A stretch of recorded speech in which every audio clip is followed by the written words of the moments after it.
नमस्कार दोस्तों, KNL GK trick YouTube channel पे आप सभी का हार्दिक स्वागत है। दोस्तों, हम पढ़ रहे हैं राजस्थान की ज्योग्राफी और ज्योग्राफी की आज है तीसरी क्लास, जिसमें आज पढ़ेंगे राजस्थान की जलवायु। दोस्तों, अगर आपको मेरा ये कंटेंट अच्छा लग रहा है तो लाइक एवं शेयर ज़रूर करें, और जो यूट्यूब चैनल पे मेरे नए दोस्त आए हैं वो मेरे इस KNL GK trick YouTube channel को सब्सक्राइब कर लें। दोस्तों, पीछे की क्लासें अगर देखनी है तो मेरे वीडियो में जाकर देख सकते हो। और आज हम शुरू करते हैं राजस्थान की जलवायु। दोस्तों, मैं साधारण से तरीके से छोटे छोटे मुख्य पॉइंट जो एग्ज़ाम की दृष्टि से बहुत ही महत्वपूर्ण रहेंगे, जो रीट के एग्ज़ाम के लिए या राजस्थान LDC में और आने वाली संस्कृत विभाग की वैकेंसियों में बहुत इंपॉर्टेंट रहेंगे ये पॉइंट, जो आपके लिए मैं लेकर आया हूँ। और ये राजस्थान के जो हाल ही के आंकड़े हैं, उन्हीं आंकड़ों को भी इस बुक में और मेरे साथ मेंशन किए गए हैं, जो मैं आप तक पहुंचाने की कोशिश कर रहा हूं। चलिए दोस्तों, आपका टाइम नहीं लेते हुए और मैं शुरू करता हूं आज की क्लास। और आज की क्लास में हम पढ़ेंगे राजस्थान की जलवायु, कि राजस्थान के इस भौगोलिक प्रदेश में किस प्रकार की जलवायु है। चलिए दोस्तों, पीछे की क्लास के साथ साथ हम आगे बढ़ रहे हैं कि राज्य में अरावली पर्वतमाला ग्रीष्मकालीन मानसून की अरब सागरीय शाखा के समांतर होने के कारण यहाँ वर्षा कम होती है। पहले तो अपने को पता होना चाहिए कि अरावली पर्वतमाला है, ये राजस्थान को थार के मरुस्थल और राजस्थान के भौगोलिक प्रदेश को दो भागों में बांटती है। तो बात करें 50 सेमी समवर्षा रेखा इसको दो भागों में बांटती है, और थार के मरुस्थल को 25 सेमी समवर्षा रेखा दो भागों में बांटती है। तो यहाँ पर ध्यान देना है कि जो अरावली पर्वतमाला है ये प्राचीन वलित पर्वतमाला है। ये अपने अरब सागरीय शाखा के समांतर होने के कारण, ध्यान देना, अरब सागरीय शाखा के समांतर होने के कारण राजस्थान में ग्रीष्मकालीन जो मानसून है वो क्या होता है, वर्षा है वो कम होती है। ठीक है। राजस्थान में सर्वाधिक दैनिक तापांतर वाला अगर जिला अगर आपको पूछा जाए तो जैसलमेर जिला है, जिसमें राजस्थान में सर्वाधिक दैनिक यानी दिन का ताप में अंतर पाया जाता है। ठीक है। उसके बाद में बात करें राज्य में सर्वाधिक वार्षिक तापांतर यानी वर्ष भर के तापांतर की बात करें तो चूरू जिला है, जहाँ पर सर्वाधिक वर्ष भर तापांतर रहता है या वार्षिक तापांतर रहता है। उसके बाद में बात करें कि राजस्थान में बंगाल की खाड़ी की ओर से आने वाली मानसूनी पवनों को हम पूर्वाई कहते हैं, या पूर्व दिशा से आने वाली मानसूनी पवनों को हम क्या कहते हैं, पूर्वाई कहते हैं। जून माह में जैसलमेर में न्यूनतम वायुदाब रहता है। कौन से माह में जैसलमेर में न्यूनतम वायुदाब रहता है? जून महीने में जैसलमेर में न्यूनतम वायुदाब रहता है। चलिए, उसके बाद में औसत वार्षिक वर्षा के प्रतिशत में सर्वाधिक उतार चढ़ाव वाला अगर जिला देखा जाए तो वो जिला कौन सा है? जैसलमेर जिले का औसत वार्षिक वर्षा के प्रतिशत में सर्वाधिक अंतर पाया जाता है। उसके बाद में चलते हैं आगे। राजस्थान के उत्तर पश्चिम से, ध्यान देना, उत्तर पश्चिम से यानी उत्तर पश्चिम से दक्षिण पूर्व की दिशा में औसत वार्षिक वर्षा की मात्रा में क्रमशः क्या होती है? वृद्धि होती है। यानी उत्तर पश्चिम से दक्षिण पूर्व में तो क्या होती है? वर्षा में वृद्धि होती है। और दक्षिण पूर्व से उत्तर पश्चिम में जब हम जाते हैं तो वर्षा में क्या होती है? कमी होती है। ध्यान रखना है, दोनों चीज़ इधर मेंशन की गई है तो आप थोड़ा ध्यान रखना है। उसके बाद में राजस्थान में मानसूनी वर्षा बंगाल की खाड़ी शाखा की बात करें, मानसूनी वर्षा है बंगाल की खाड़ी शाखा की बात करें, दक्षिण पूर्व में प्रवेश कर उत्तर पश्चिम दिशा की ओर बढ़ती है। यानी दक्षिण पूर्व से मानसून, बंगाल की खाड़ी वाला जो मानसून है ये राजस्थान में दक्षिण पूर्व से प्रवेश करता है और उत्तर पश्चिम दिशा की ओर धीरे धीरे आगे बढ़ता जाता है। ठीक है। उसके बाद में बात करें कि राजस्थान में सर्वाधिक आर्द्र एवं वर्षा वाला जिला, यानी राजस्थान का सर्वाधिक आर्द्र जिला और सर्वाधिक वर्षा वाला अगर जिले की बात की जाए तो वो कौन सा है? झालावाड़ जिले में सर्वाधिक वर्षा होती है। यानी जिले स्तर की बात की जाए तो कहाँ पर सर्वाधिक वर्षा होती है? झालावाड़ में होती है। और न्यूनतम आर्द्रता वाला जिला अपना है तो वो कौन सा है? बीकानेर है।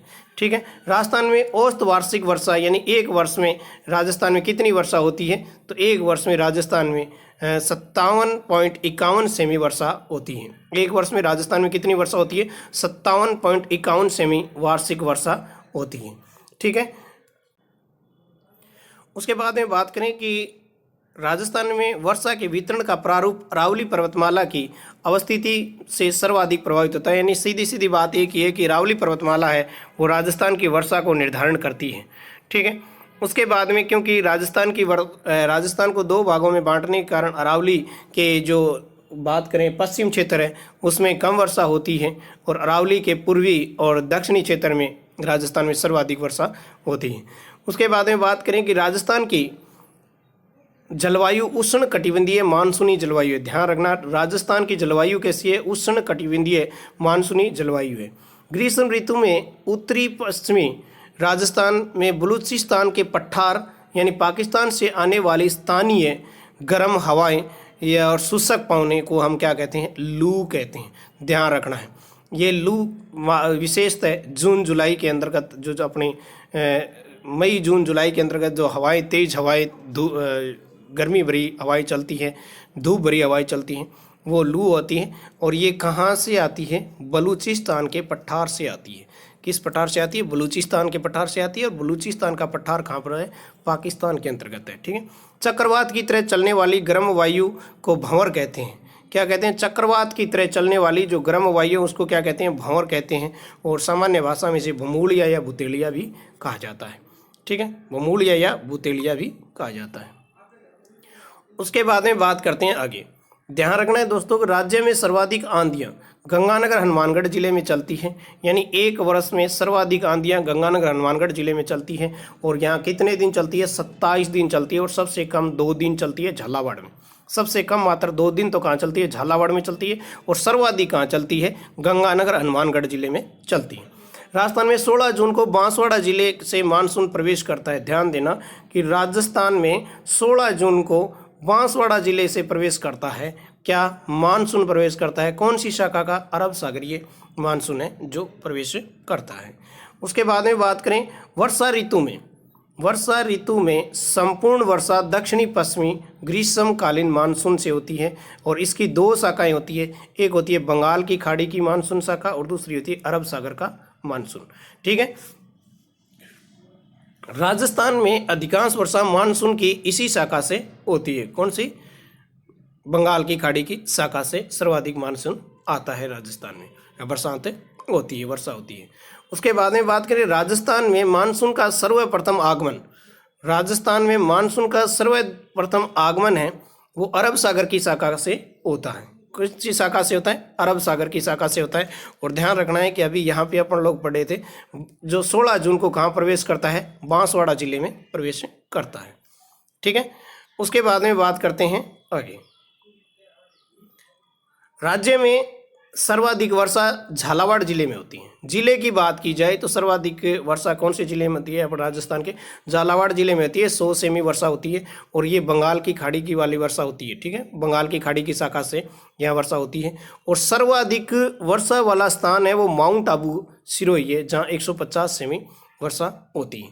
उसके बाद में ध्यान देना है कि सबसे ज़्यादा वर्षा होने वाला जिला झालावाड़, सबसे कम वर्षा होने वाला जिला कौन सा है? जैसलमेर है। यानी राजस्थान में सर्वाधिक 100 सेमी वर्षा होने वाला जो जिला है वो झालावाड़ है। और सबसे कम वर्षा होने वाला जिला है वो कौन सा है?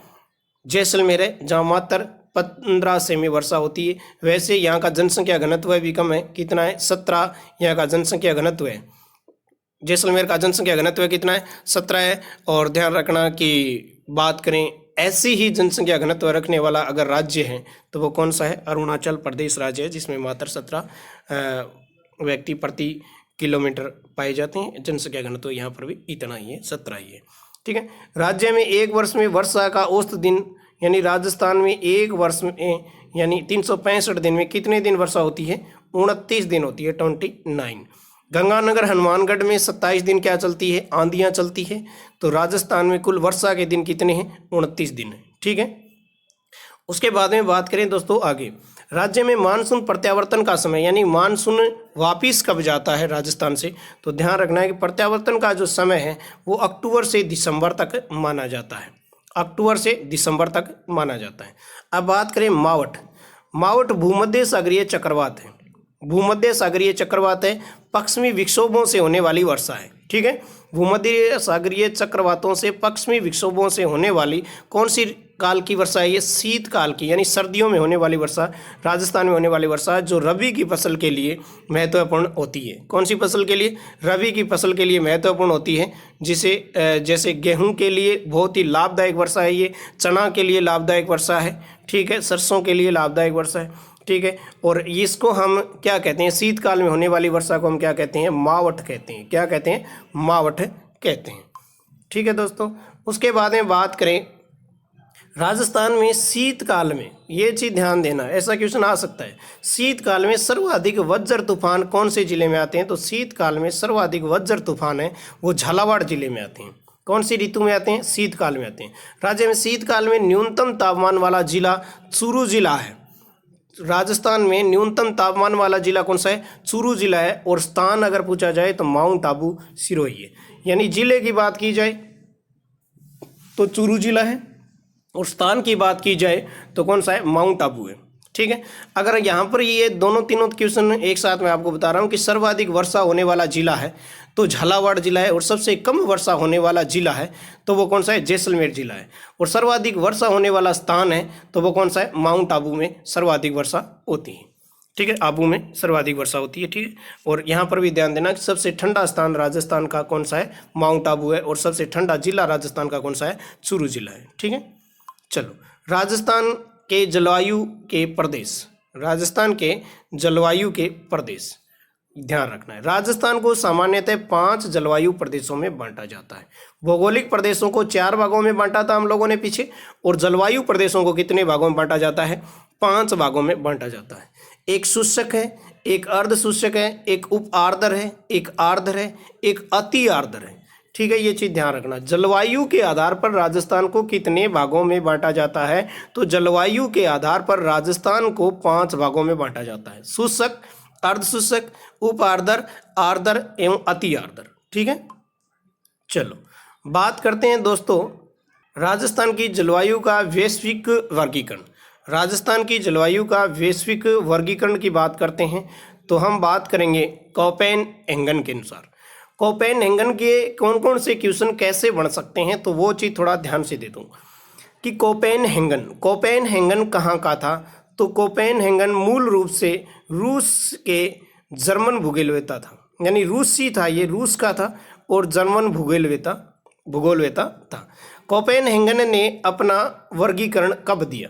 कोपेनहेगन ने अपना वर्गीकरण कब दिया? बहुत इंपॉर्टेंट है। तो कोपेनहेगन ने अपना वर्गीकरण 1918 से 1936 के मध्य दिया था।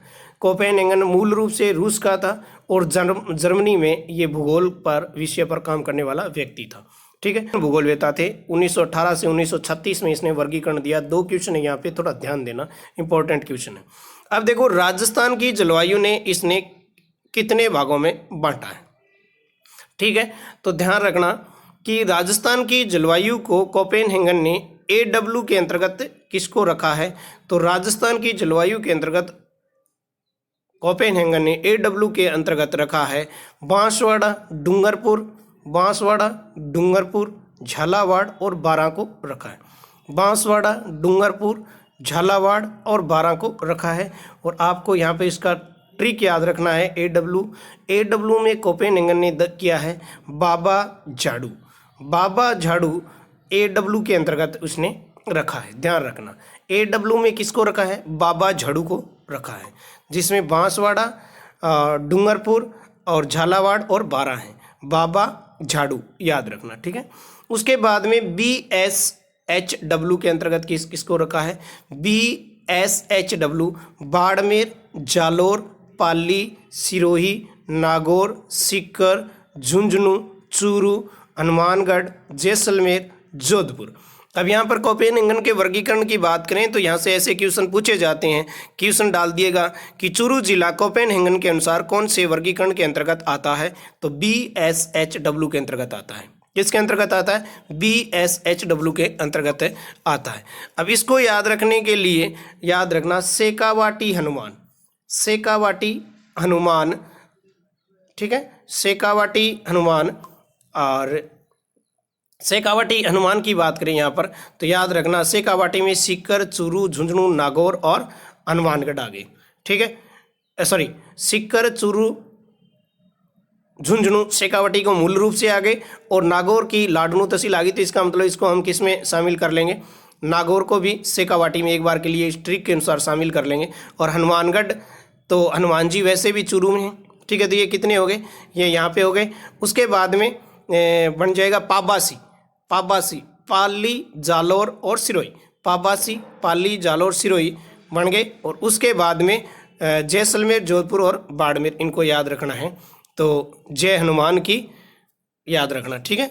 उसके बाद में बात करें BWHW में आपको ध्यान रखना है कि जैसलमेर, बीकानेर, श्री गंगानगर और हनुमानगढ़, ठीक है। जैसलमेर, गंगानगर, बीकानेर और हनुमानगढ़, इसके अंतर्गत आपको याद रखना है। इसका ट्रिक मैंने बनाया था, जय श्री हनुमान, जय श्री जैसलमेर, जय श्री हनुमान जैसलमेर, श्री गंगानगर और हनुमानगढ़, और जय श्री हनुमान बीका, ठीक है। जय श्री हनुमान बीका और बीकानेर, ठीक है। ये जिले राजस्थान के किसके अंतर्गत आते हैं, BWHW के अंतर्गत आते हैं। किसके अंतर्गत आते हैं, BWHW के अंतर्गत आते हैं। अब बात करें आगे बात करें तो CWG, दक्षिणी पूर्वी राजस्थान, दक्षिणी पूर्वी राजस्थान के जितने भी जिले आते हैं, सिरोही भी इसी के अंतर्गत आता है। ध्यान रखना, एक बार एक कंपटीशन में क्वेश्चन में पूछा गया था सिरोही किसके अंतर्गत आता है, तो CWG के अंतर्गत आता है। दक्षिणी एवं पूर्वी राजस्थान CW के अंतर्गत कोपेनहेगन ने रखा था, ठीक है। अगला वर्गीकरण है दोस्तों, अब ये भी ध्यान देना, अगला वर्गीकरण है टिवार्था का। टिवार्था है ये अमेरिकन भूगोलवेता था, यानी ये अमेरिका का था। कहाँ का था, अमेरिका का था। और टिवार्था ने वर्गीकरण कब दिया दोस्तों, टिवार्था ने वर्गीकरण 1966 में दिया था। कब दिया था, 1966 में दिया था। टिवार्था ने AW के अंतर्गत कौन कौन से क्षेत्र को रखा है, तो ध्यान देना, मेवाड़ को रखा है। मेवाड़ में कौन कौन से जिले आते हैं, तो मेवाड़ में जिले आते हैं चित्तौड़गढ़, उदयपुर, और बात करें तो राजसमंद, भीलवाड़ा का कुछ भाग, ठीक है, और प्रतापगढ़, ये क्षेत्र मेवाड़ के अंतर्गत आते हैं। वागड़ प्रदेश, डूंगरपुर, बांसवाड़ा, हाड़ौती, कोटा, बूंदी, बारां, झालावाड़ का क्षेत्र, ये पूरा का पूरा किसके अंतर्गत रखा है, इसने AW के अंतर्गत रखा है, ठीक है। BSW के अंतर्गत शेष राजस्थान को रखा है। BWH के अंतर्गत रखा है तो जैसलमेर, बीकानेर को रखा है। CAW में पूर्वी राजस्थान और कोटा, बारां को रखा है, ठीक है। उसके बाद में बात करें थारनवेट का वर्गीकरण। थारनवेट की बात करें तो थारनवेट ने, ये अमेरिका का भूगोलवेता है। कहाँ का है, अमेरिका का भूगोलवेता है। और अगर कोपेनहेगन की बात करें तो मूल रूप से रूसी था और जर्मन भूगोलवेता था, ठीक है। थारनवेट और टिवार्था दोनों अमेरिका के हैं, दोनों के दोनों कब के हैं, अमेरिका के हैं। और थारनवेट ने अपना वर्गीकरण कब दिया है, 1948 में दिया है। कब दिया है, 1948 में दिया है। थारनवेट ने CA और W यानी मेवाड़, हाड़ौती और वागड़ प्रदेश को शामिल किया है। DAW के अंतर्गत शेष राजस्थान को रखा है। DBW के अंतर्गत बीकानेर संभाग को रखा है। ये चीज़ थोड़ा सा ध्यान देना, DBW के अंतर्गत किसको रखा है, बीकानेर पूरे संभाग को रखा है, जिसमें कौन कौन से जिले आते हैं, जिसमें हनुमानगढ़, गंगानगर, चूरू और कौन सा जिला आता है, बीकानेर जिला आता है, ठीक है। उसके बाद में EAD जैसलमेर, बाड़मेर, जोधपुर और आंशिक भाग है वो बीकानेर का आता है, ठीक है दोस्तों। तो ये थी आज की अपनी क्लास, जिसमें राजस्थान की जलवायु का अपन लोगों ने एक शॉर्ट तरीके से और सुंदर तरीके से मुख्य कंटेंट के हिसाब से वर्गीकरण किया, और एग्जाम की दृष्टि से बहुत ही महत्वपूर्ण रहेगा। इसी के साथ जय हिंद, जय भारत, आपका दिन शुभ हो।